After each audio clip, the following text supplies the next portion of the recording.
চোখে মুখে স্পষ্ট জেদ। বিয়ে মানি না বলা অবধি ঠিক, কিন্তু তাকে কথায় কথায় বিনা কারণে অপমান করলে আজ সেও থেমে থাকবে না। পা টিপে টিপে এসে দাঁড়ালো বিছানার পাশে। দর্শন আর চোখে দেখে ঠান্ডা গলায় বলল, ফিরে যাও, এই বিছানায় তোমার কোনো জায়গা নেই। শোভা দাঁড়িয়ে থেকে কিছুক্ষণ চুপ করল, তারপর সাহসিকতার সাথে নিঃশ্বাস নিয়ে গলা শক্ত করে বলল, আপনি যাই বলেন, আমি আজ এখানেই ঘুমোবো। পিঠ ব্যথা করছে আমার। কাল সারা রাত বেলকনি মেঝেতে কাঁথা পেতে ঘুমিয়েছি, আজ আর না। দর্শন উঠে বসলো, চোখে আগুন ছোঁয়াল শক্ত করে বলল, আমার জীবনে জোর করে কিছু হয় না। আমি তোমাকে আমার জীবনের সাথে যুক্ত করব না, সেই আশা রেখো না। মেয়ে, বের হয়ে যাও ঘর থেকে, সাথে আমার জীবন থেকে।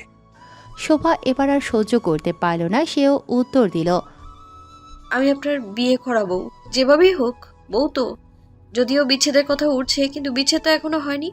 যতদিন না বিচ্ছেদ হয়, আমাদের একসাথে এক ঘরে থাকার প্রতিশ্রুতি ধরে রাখতে হবে। আপনি চাইলে ওই কোণায় ঘুমাবেন, আমিও এই কোণায়। কিন্তু আমাকে বারবার আঘাত করে কষ্ট দিতে চাইলে না, ভালো কিছু হবে না। এই ঘরে, এই বিছানায় আমারও এখন অধিকার আছে। চাইলে সরিয়ে দিতে পারবেন না আপনি আমায়। দর্শন চোখ রাঙিয়ে তাকালো শোভার দিকে। মেয়েটা মুখ চালাচ্ছে তার সাথে, ব্যাপারটা সাহসিকতার হলেও দর্শনের মগজে অপমান বাড়িয়ে দিল। তার মুখে মুখে তর্ক মানতে নারাজ, তাই বলে, আমি তোমার বয়সে বড়, বড়দের সঙ্গে কিভাবে কথা বলতে হয় জানো না? বড় হলে কি হবে? স্বামী তো স্বামীই হয়। বয়স দেখলে তোমার সুগার ড্যাডি বিয়ে করে হানিমুন লাইফ দেখাতো না? দর্শন চোখ বড় বড় করে বলে, তুমি ওই থার্ড ক্লাস ভিডিও ফলো করো। ছি, এজন্যই তো তোমাদের মতো মেয়েরা ভালো কোনো কিছু অনুসরণ করতে পারে না। এই আপনি রাতে ঘুমানোর ব্যাপারে কথা বলুন। আমি কি দেখি ওগুলো নিয়ে না? কথা কাটাকাটির জোর বেড়েছে ক্ষণে ক্ষণে। ধীরে ধীরে তর্কের তীব্রতায় ঘরের বাতাস ভারী হয়ে উঠল। হঠাৎই দর্শনের মাথায় চেপেছে রাগ, আর মুহূর্তেই সে বসিয়ে দিল ঠাস করে শোভার গালে। তীব্র ঝাঁকুনিতে শোভা দুপা পিছিয়ে গেল, তারপর আবার নিজেকে সামলে সামনে এসে চোখ রাঙিয়ে বলল, আপনি আবার আমায় মারলেন? ঠিক আছে, এবার আপনাকেও আমি বুঝিয়ে দেব, কিন্তু ঘর আমি ছাড়বো না। কোনো আগাম ঘোষণা ছাড়াই সে পাশে রাখা একটা বালিশ তুলে সজোরে ছুঁড়ে মারল দর্শনের গায়ে। আরেকটা আঘাত করতে নিয়ে বলে, এ নিন, এখন বুঝুন, মার একা দিতে নেই, মার পাল্টাও খেতে হয়। দর্শন প্রথমে থমকে গেলেও পর মুহূর্তেই শোভার হাত থেকে বালিশ নিয়ে শোভার দিকেই পাল্টা আঘাত করে বলে, তুমি পাগল হয়ে গেছো বুঝি? এই নাও, এটাও খাও। শুরু হয়ে গেল এক ভয়ানক অথচ হাস্যকর বালিশ যুদ্ধ। একজন আরেকজনকে বালিশ দিয়ে মারতে থাকে। কেউ কারো সিদ্ধান্ত বদলাবে না। দর্শন মানবে না শোভাকে নিজের বিছানায়, আর শোভা জানে খুব ভালো করে এই ঘর ছাড়া তার কোথাও জায়গা নেই। তাই এই বিছানায় তাকে ঘুমানোর অধিকার করে নিতে হবে। আচমকা বালিশ যুদ্ধের মধ্যে তুলা বেরিয়ে বিছানার চারিদিকে ভেসে উঠেছে। তুলার ঝাঁপি যেন এক একটা সাদা পাখির মতো ওড়াউড়ি করছে বাতাসে। শোভা একবার দর্শনের মাথায় বালিশ ঠেসে ধরে, দর্শন পাল্টা শোভার কোমরে বাড়ি দেয় বালিশ দিয়ে। দর্শন খুব দেখিয়ে বলে, এই নাও তোমার অধিকার। শোভা পাল্টা আঘাত দিয়ে বলে, আর এটা আপনার অহংকার। এই যে কষ্টের পিঠের বদলা। আর এটা ঘরের শান্তির কফিন। রাগ আর তুলোর ঝড় মিলেমিশে ঘরটা যেন এক নাট্যমঞ্চ হয়ে উঠল। শেষে দুজনেই হাঁপাতে হাঁপাতে বিছানায় বসে পড়ল। শোভা চোখ বন্ধ করে বলল, এখন অন্তত একটা বালিশ দিন, একটু শান্তিতে ঘুমোবো। দর্শন ক্লান্ত গলায় বলল। সব বালিশ তো মরেই গেল। শোভা চোখ খুলে হেসে ফেলল, মনে মনে বলে, তাহলে আপনার বুকেই মাথা রাখবো। দর্শন তাকিয়ে রইল কিছুক্ষণ। শোভার মুখ দেখতে পায় না, শোভার মনের কথাও শুনতে পায় না। শোভা দেখেছে দর্শনকে অল্প স্বল্প, অন্ধকার ঘরটিতে চাঁদের আলোয় যতটুকু সম্ভব আর কি। তাও তো স্বামীর দেহের গড়ন ও মুখের কিছু আকৃতি বুঝতে পারছে। দর্শন একটু ভেবে ধীরে বলে, আরে না, 1 মিনিট, একটা অধর্মা বালিশ আছে, এই নাও। শোভা বালিশ দেখে বলে, ছোট ছোট দু টুকরো তুলা, এটা মাথায় দিলে তো ঘুম আসবেই না। দর্শন ভ্রু কুঁচকে বলে, তুমি আমার ঘরে এসে আমার এক একটা জিনিস নষ্ট করে দিচ্ছ। আমি না, ওগুলো আপনি নষ্ট করেছেন। হ্যাঁ, কিন্তু কারণটা তুমি। আবারও কথা কাটাকাটি করে শেষে দুজনেই হাঁপিয়ে পড়ে। শোভা কাতর গলায় বলে, এখন তো বালিশে তুলো নেই, এবার বিছানায় ঘুমোতে দিন। বেলকনিতে পিঠের সাথে মাথাটাও এবার যাবে। দর্শন চোখ শান্ত করে বলে। শুধু ঘুমাতে সুযোগ পাবে, বেশি কিছু চাইবে না তো? শোভা চোখ বড় বড় করে তাকায়। হ্যাঁ চাইবো, একটা আরামদায়ক বালিশ। ওটা তুমিই নষ্ট করেছো। আরামদায়ক বালিশ খুঁজছে আরেকজন, আমার আরামদায়ক বালিশ পাচ্ছি না, উনি আসছেন নিজের জন্য খুঁজতে। শোভা কথা বাড়ালো না, চুপ করে শুয়ে পড়ল এক কোণায়। দর্শনের চোখ গেল সেদিকে। শোভা চোখ বন্ধ করতে করতে বলে, আমাদের দুজনের এক হয়ে থাকাটা নসিবে লিখিত ছিল। তাছাড়া যাকে চিনি না, যাকে দেখিনি, তাকে আচমকা নিজের করে কেন পেলাম? যদিও আপনি মানেন না, কিন্তু আপনি একদিন বুঝবেন, ভাগ্য নির্ধারণ করা থাকে, সেখান থেকে পালানো যায় না মিস্টার দর্শন ফরাজি। দর্শন চুপ করে শুনল। রাগ বাড়ছে না তার। মেয়েটার কথার মধ্যে আছে নমনীয় কিন্তু আত্মবিশ্বাস। মেয়েটার দুইটা গুণ দর্শন পেয়েছে। এক, সে নামাজ পড়ে পর্দা করে, আর দুই, সে আত্মবিশ্বাসী। দর্শনের আচমকা মেয়েটার মুখ দেখতেই ইচ্ছা হলো। ইচ্ছা করছে পাশে শুয়ে থাকা এই মেয়েটাকে নিজের চোখে দেখার। গলা খাকারি দিয়ে নিজের চোয়ালকে দমিয়ে রাখে। শোভা চোখ খুলল দর্শনের গলা খাকারি সরিয়ে। মুখ টিপে হেসে বলে, আপনার বয়স নাকি সবে 27? আমার তো 18। 9 বছরের বড় হয়ে নিজেকে কি আমাদের আমার দাদু কাকু ভাবছেন আপনি? যদি ভাবেন তাহলে কাল থেকে স্বামীকে দাদু কাকু বলেই সম্বোধন করব। দর্শন ক্ষিপ্ত হয়ে বলে। বাজে না বলে ঘুমাও, না হলে এই রাতে পাঁজা কোলা করে বাইরে ছুঁড়ে মারবো। শোভার মুখটা শুকনো হয়ে গেল। পাজাকোলা করে নিজের কাছে আনে, তা না করে বাইরে ছুঁড়ে ফেলবে। শোভা উঠে বসে বলে, ধমকাচ্ছেন আমাকে? আপনি কে যে আমাকে আপনাকে ভয় পাবো আমি? আমার জায়গায় পৌঁছাতে পারবে তুমি? কেন পারবো না? কি করেছেন কি জীবনে? হ্যাঁ, অনেক স্ট্রাগল করেছি। অনার্স পড়াকালীন নিজের প্রতিষ্ঠান শুরু করার উদ্যোগ নিই। বিদেশে উচ্চশিক্ষা অর্জনের পাশে নিজের প্রতিভা দেখিয়েছি বড় বড় বিজনেসম্যানদেরকে। এই 4টে বছর আমি বাইরে শুধু পড়াশোনা করে শেষে এসে ব্যবসা করার সুযোগ পাইনি। কঠোর পরিশ্রমের ফল এগুলো। রাতে পড়াশোনা, দিনে ব্যবসা নিয়ে আলোচনা করে আমি নিজেকে আজ সাকসেসফুল করেছি। এমনি এমনি সফলতা আসে না, বুঝছো? সফলতা আনতে গেলে কঠোর পরিশ্রম লাগে। আমার এই জায়গায় এসে তারপর বলবে আমি কে। শোভা আহাম্মক হয়ে গেল। এই লোক নিজের পরিশ্রমের ভাষণ শুরু করলো। শোভাও কম না, তাই সে বলে, আমার একটা পরিচয় আছে। কি? আমি এক রাগী গন্ডার বাজে লোকের বউ, যে আজ অবধি নিজের বউকে বুঝেনি, কিন্তু দুবার থাপ্পড় তো দিয়েছে। কথাটুকু বলেই শোভা উল্টো দিক ফিরে শুয়ে কানে হাত রাখলো। কোনো কটু বাক্য শুনবে না সে। দর্শন বলেও নি, কারণ সে কিছুই বোঝেনি। কিন্তু যেই বুঝলো, চোখ বড় বড় করে তাকালো শোভার দিকে। ভোরের হাওয়া একটু ঠান্ডা। বাইরে মসজিদের মাইক থেকে ফজরের আজান ভেসে আসছে। ঘরের ভেতর অন্ধকার প্রায় কেটে গেছে। জানালা দিয়ে হালকা আলো ঢুকছে। সবাই একটু দ্বিধা নিয়ে বিছানা থেকে নামলো। সে জানে দর্শন এখনও ঘুমিয়ে আছে। প্রথম রাতে ঠিকঠাক কথাও হয়নি তাদের, আজ তো গেল ঝগড়া দিয়ে। শোভা ধীরে ধীরে গিয়ে দাঁড়ালো দর্শনের পাশে। কিছুটা সংকোচ আর দায়িত্ববোধ একসঙ্গে কাজ করছে তার ভেতর। নিচু গলায় বলল, শুনছেন? নামাজের সময় হয়েছে, উঠবেন না? দর্শন কাঁথা মাথা পর্যন্ত টেনে মুখ ঘুরিয়ে বলল, তুমি কি আমার ঘুমের বিরক্ত করার জন্য এখানে এসেছো? সবাই একটু থমকে গেল।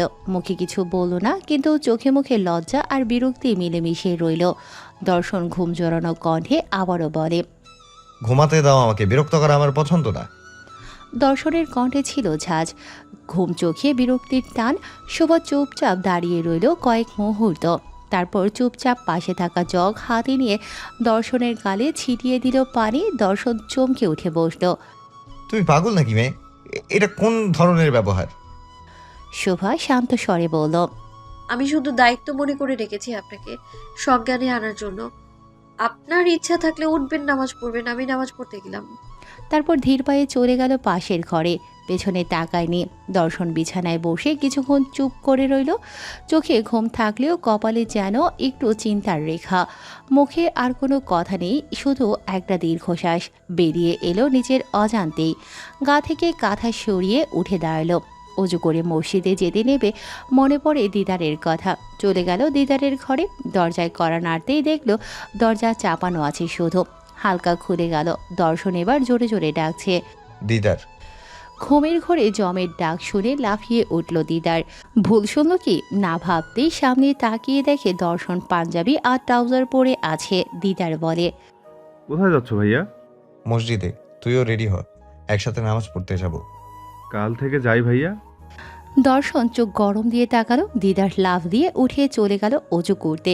পাঞ্জাবি পরে বের হয় দর্শনের সাথে। পারুল বেগম দেখেই খুশিতে চলে যান দিজার ঘরে। দিজাকেও ডাক দিয়ে অনেক আগেই নামাজের জন্য প্রস্তুত করেছে শোভা। আজ একসাথে তিনজনে নামাজ পড়বে। পারুল বেগম খুশি হয়ে যায় নামাজ বের করেন। তিনজনে একসাথে নামাজ পড়ে চলে যায় রান্নাঘরে। শোভা বলে, দাদাজানের চায়ে কি চিনি দেবো? না, দাদাজান সুগার ফ্রি ট্যাবলেট দিয়ে চা খাই। শোভা এক একজনের ব্যাপারে শুনে সেভাবেই চা বানায়। দর্শনের প্রিয় লেমন গ্লাস দিয়ে চা বানিয়ে কাপে রাখলো। অতপর দিজার দিকে তাকাতেই পারুল বেগম জানান, ননদের দিকে তাকিয়ে লাভ নেই, নিজের স্বামীর জন্য চা নিয়ে নিজে নিয়ে যাও। উনি তো তাহলে খাবেন না মোটেও। বাধ্য করবে? সংসার করতে গেলে একা ছেলেরা বাধ্য করবে কেন? মেয়েরাও বাধ্য করবে পরপুরুষদের। যদি আবারও মারবে? মার খেলে মারের পাল্টা কষ্ট বুঝিয়ে দিবি। তুই তোর জায়গা ধরে রাখবি। কাল তো শিখিয়ে দিলাম। তোমার ছেলে তো আস্ত গন্ডার, তার সামনে আবার দেখাবো অধিকার? পারুল বেগম শোভার মাথায় চাপড় মেরে বলল, ফাগলি মেয়ে, যা গিয়ে ওকে পরিবর্তন করার চেষ্টা কর। সকালের আলো বারান্দার মেঝেতে সোনালি রেখা এঁকে রেখেছে। খবরের কাগজের পাতা উল্টাচ্ছে দর্শন। মুখে তার চাপা বিরক্তির ছাপ। এটা তার মুদ্রা দোষ। এমন সময় শোভা ধীরে ধীরে এসে দাঁড়ায় তার সামনে। হাতে ধোয়া ওঠা চায়ের ট্রে। দর্শনের সামনে চায়ের কাপ রেখে বলে, চা এনেছি। দর্শন একবার তাকিয়ে পত্রিকায় চোখ ফেরালো। ঠান্ডা গলায় বলে, ফিরিয়ে নিয়ে যাও, তোমার হাতে কিছু আমি গ্রহণ করব না। শোভা নিঃশব্দে কাপটা নামিয়ে রেখে সোজা দর্শনের দিকে এগিয়ে তাকায়। দর্শনকে দেখে অপলক চেয়ে আছে। স্বামীরূপে সুদর্শন পুরুষ, পুরোই নায়ক সালমান শাহ, শোভার প্রিয় নায়ক। তার মতোই দেখতে লাগছে দর্শনকে। শোভা হুঁশে ফিরে বলে, খেতে হবে আপনাকে। দর্শন কণ্ঠে তীব্রতা বজায় রেখে বলে, তুমি কি বললে? শোভা চোখে চোখ রেখে স্থির কণ্ঠে বলে, বলেছি খেতেই হবে। তোমার সাহস তো কম না, আমাকে ধমকাচ্ছ। আমি মোটেও ধমকাচ্ছি না। তাহলে কি ভালোবাসা দেখানোর ব্যর্থ চেষ্টা? এটা ভালোবাসা নয়, এটা কর্তব্য। আপনি চাইলেই সবকিছু অস্বীকার করতে পারেন, কিন্তু আমি পারি না। আপনি যাকে বিয়ে করেছেন সে রান্নাঘরে বসে বসে কান্না করতে শেখেনি। সে নিজের দায়িত্ব থেকে পিছু হাঁটে না। আপনি পারেন। দর্শন রাগ সামলাতে না পেরে উঠে দাঁড়ালো। ধমক দিয়ে বলে, তুমি জোর করছো আমাকে? শোভা এক ধাপ এগিয়ে কাপটা তার হাতে গুজে দিয়ে বলে, হ্যাঁ, জোরই করছি। কারণ আপনি যতই তাচ্ছিল্য করুন না কেন, আমি জানি কেন এই সম্পর্কের মানে আপনি ধরতে পারেননি। তাই ভুলে যান স্বামী স্ত্রীর সম্পর্ক কেমন হওয়া উচিত। তবে ভুললেও মনে করিয়ে দেয়া স্ত্রী হিসেবে তো আমার কাজ। দর্শন স্তব্ধ। তার হাতে কাপ। চায়ের গরম ভাব ছুঁয়ে যায় আঙুলে, কিন্তু চোখে যেন আগুন ও পানি একসাথে জ্বলছে। শোভা নরম গলায় কিন্তু দৃঢ়ভঙ্গিতে বলে, চা ঠান্ডা হয়ে যাবে, তাড়াতাড়ি শেষ করুন। শোভা ধীরে পেছনে সরে যায়। দর্শন চুপচাপ দাঁড়িয়ে থাকে। চোখ নামিয়ে তাকায় সেই কাপের দিকে। সে কিছু বলে না, শুধু তার চোয়ালে হালকা কম্পন। মুখে চাপা দ্বিধা স্পষ্ট হয়ে ফোটে। আচমকাই কাপটা ছুঁড়ে মারে মেঝেতে। কাঁচ ভাঙার শব্দ শুনতে পায় শোভা। পা থেমে যায় দ্রুত। পেছন ফিরে দেখে দর্শনের রাগী দৃষ্টি। শোভা চারপাশ দেখে দর্শনের সামনে দাঁড়িয়ে বলে, অনেক টাকা আয় করেন বলে এভাবে ভেঙে চড়ে ব্যয় করবেন? আপনি চাইলে আমি আপনাকে একটা ভালো আশ্রমের সাথে যোগাযোগ করিয়ে দিতে পারি। ওখানে অনেক গরিব ব্যক্তির বসবাস আছে। ওদেরকে না হয় কিছু দেবেন, তাহলে দেখবেন অতিরিক্ত টাকাটাও হাতে থাকবে না, আর এই অতিরিক্ত ভাঙচুরও করতে হবে না। দর্শন আঙুল উঁচিয়ে বলে, রাত থেকে সহ্য করে যাচ্ছি, মানে এই না যে মুখ ফোটাতেই থাকবে। কেন, কি করবেন আপনি? কি পারেন সম্পর্ক থেকে দূরে সরে যাওয়া ছাড়া? একটু হলে তো পালিয়ে যান। আমি পালিয়ে যাইনি। না, আপনি পালিয়ে গিয়েছিলেন। আপনি না পালালে আমাকে 4টা বছর অপেক্ষা করতে হতো না? কোনো এক মীমাংসা আগেই হয়ে যেত। আমার 4টা বছরের হিসাব আমি এক তুড়িতেই ছাড়বো না দর্শন ফরাজি। শারাপ। দর্শন ধমক দিয়ে বললেও শোভা বলে ওঠে, যতটুকু পড়ালেখা করেছি তাতে ইংরেজি আমিও জানি, তাই আমাকে ধমক দিতে ইংলিশ অ্যাপ্লাই করবেন না। এবার আর রাগ সামলে রাখতে পারল না দর্শন। দিল শোভার বাম কানের কাছে এক থাপ্পড়। শোভা ঝুঁকে গেল ডান দিকে। গালে হাত দিয়ে ঘাড় সোজা করে তাকালো দর্শনের দিকে। রাগ বাড়ছে তার। সেও এবার থেমে থাকবে না। পাশে থাকা মাটি সহ টব, যেটাতে গাছ নেই, আছে শুধু মাটি, সেই টব হাতে নিয়ে দর্শনের মাথায় ঢাললো সমস্ত শুকনো মাটি। দর্শন পরিস্থিতির জন্য প্রস্তুত ছিল না। শোভার এমন কাণ্ডের মাঝে ঘরে ঢুকে দিজা ও দিদার। ওরা এই দৃশ্য দেখে চোখ বড় বড় করে গালে হাত দিয়ে তাকালো। দর্শন চোখ মেলে মাথায় হাত দিয়ে ময়লা ঝেড়ে বলে, ইডিয়েট! আমাকে কিছু বলার আগে মাথায় রাখবেন আপনি আমার স্বামী। আমাকে ইডিয়ট বলে মনে রাখবেন আপনিও ইডিয়টের স্বামী। You fool! English Bangla mix করে বললেও ফুল বলার জন্য ধন্যবাদ। হোয়াট ইজ ধন্যবাদ? ধন্য মানে উজাড় হয়ে যাওয়া, বাস মানে হলো যেটা অনেকেরই নসিবে বিনা বাক্যে প্রবেশ করে পিছন দিয়ে, যেমন আপনি আমার জীবনের বাস। আমি তোমার জীবনের বাস? হ্যাঁ তাই তো, আপনি আমার জীবনের বাস। এই জন্যই ভাবছি জঙ্গলে বাসের খোঁজ করতে হবে না, বাস নিজেই আমার সাথে থাকবে। You get out! আপনাকে বলতে হবে না, আমি এমনিতেই রান্না করার জন্য যাব। শোনো মেয়ে, একটা কথা মাথায় রাখবে, তোমার হাতের রান্না আমি খাবো না। আমার হাতের রান্না পাবেন কোথায় আপনি? আমার হাতে থাকবে খুন্তি, ওটা দিয়েই তো রান্না হবে। তাহলে খাবেন তো? তোমার মতো পাজি আমি একটাও দেখিনি। সবাইকে চাপকে সোজা করেছি আমি, আর তুমি কিনা। আপনাকে সোজা করতে এসেছি। কি? বুঝবেন না এখন আপনি, যদি উন্নতি হয় সেদিন বুঝবেন। বলে শোভা চলে আসে। দরজার কাছে এসে দিদারকে দেখে আগে নিজের গায়ে চোখ রাখে। সব জায়গা ভালোভাবে ঢেকে আছে দেখে দিজার উদ্দেশ্যে বলে, তোমরা এখানে? ভাঙচুরের শব্দ পেয়ে এসেছি, কিন্তু এসে তো অন্য কিছু দেখছি। এরপর থেকে এমন অন্য কিছু দেখতে পাবে। দুই ভাই বোন হেসে দিল। দিদার বলে, আমার সাথে তো পরিচয় হয়নি তোমার তেমন। আগেরবার আমি বাড়িতে এসে শুনি তুমি চলে গেছিলে। আমি তোমার দেবর হই। দিজা খোঁচা মেরে বলে, আপনি করে বল, ভাবি হয় তোর সম্মানে। তুই তো তুমি করে বলছিস। কারণ আমরা একই বয়সী, তাই তুমি বলি। আমি ভাবির সিনিয়র। তাও আপনি করে বলবি, ভাবি তোর সম্মানে বড়। আর তোর সম্মান কি? বান্ধবী। শোভা দুজনের কথা থামিয়ে বলে, আমাকে তুমি আর বোন বলেই ডাকতে পারেন, আমি আপত্তি করব না। না, ভাবি ডাকবো, যেহেতু তুমি আমার ভাইয়ের বউ। ভাইয়ের বউ এমনভাবে বলল যেন শব্দটা অসম্ভব কিছু প্রকাশ করে। শোভা মাথা না ঘামিয়ে নিজের ভাগ্যকে মেনে নিয়ে চলে যায় রান্নাঘরে। এখানে থাকা মানে আরেক যুদ্ধ করা। সেই যে সকালবেলা রাগ করে বাসা থেকে বের হলো, মাত্র বাড়িতে ফিরল দর্শন। এখন দুপুরের সময়। দর্শন গোসল করেই যায়। এখন জোহরের আজান দিয়েছে। শোভা গোসল করে একেবারে অজু সেরে মাথায় কাপড় দিয়ে বাইরে আসে। বাইরে বের হয়ে দরজার সিট কিনে দিতেই শব্দে দর্শনের চোখ যায় সেদিকে। শোভা দর্শনকে দেখতে না পেয়ে গামছার দিকে যায়। শুধু মাথায় ওড়না থাকার কারণে শোভার মুখটা স্পষ্ট দেখতে পেল দর্শন। বিমুগ্ধ নয়নে চেয়ে আছে। শোভার মুখটা দেখে চোখ সরাতে ব্যর্থ দর্শন। পানি দিয়ে ধুয়ে আসা মুখটা দুধে আলতা দেখতে। অজু করার কারণে স্নিগ্ধ পবিত্র এক নারী দেখা দিল দর্শনের দৃষ্টিতে। গামছা দিয়ে মুখ মুছতে থাকে শোভা, আর দর্শন দেখছে শোভার চোখ, নাক, ঠোঁট। শোভার চোখ দুটো টানা, চোখের ভ্রু মোটা ও কালো, বোঝা যাচ্ছে প্লাক করেনি, কিন্তু চোখের আকৃতি সুন্দর করে ফুটিয়ে তুলেছে। চোখের পাপড়িগুলো বড় আছে। চোখে কাজল না দিয়েও সুন্দর এক আকৃতি প্রকাশ পায়। ঠোঁট দুটো যেন ফর্সা, মুখের মাঝে গোলাপের পাপড়ি। ফর্সা মুখশ্রী হওয়ার কারণে ঠোঁট তার গোলাপি। মুখে কোনো কিছু মাখেনি শোভা, তাতেই তার সৌন্দর্য নজর কাড়া। চেয়ে আছে এক দৃষ্টিতে দর্শন। শোভা মুখ মুছে মাথায় হিজাব দিয়ে নিকাভা বেঁধে পেছনে ঘুরতে একটু কেঁপে ওঠে। দর্শন এখনও চেয়ে আছে।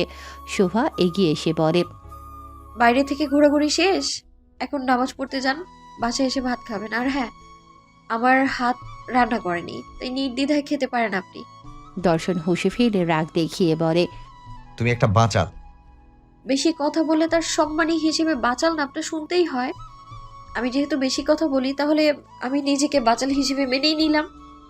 শোভার এই ঘাড়তারা কথা শুনে দর্শন আবারও হাত উঠাতে নেয়, কিন্তু শোভার গালে যায় না হাতটা। হাত মুঠ করে নামিয়ে নেয়। শোভা বলে, নামাজটা পড়ে আসুন, দেখবেন মনটা প্রফুল্ল আছে, রাগ তেমন মাথায় চেপে থাকবে না। তুমি আমাকে জ্ঞান দিচ্ছ? বাস্তব কথা বললাম। দেখে নিন, আপনি নিজের রাগ নিজের আয়ত্তে রাখতে নামাজ পড়া জরুরি। এতে মনে আলাদা একটা শান্তি কাজ করে। নিজের মাঝে ক্ষোভ বা অহংকার থাকলে দূর হয়ে যাবে।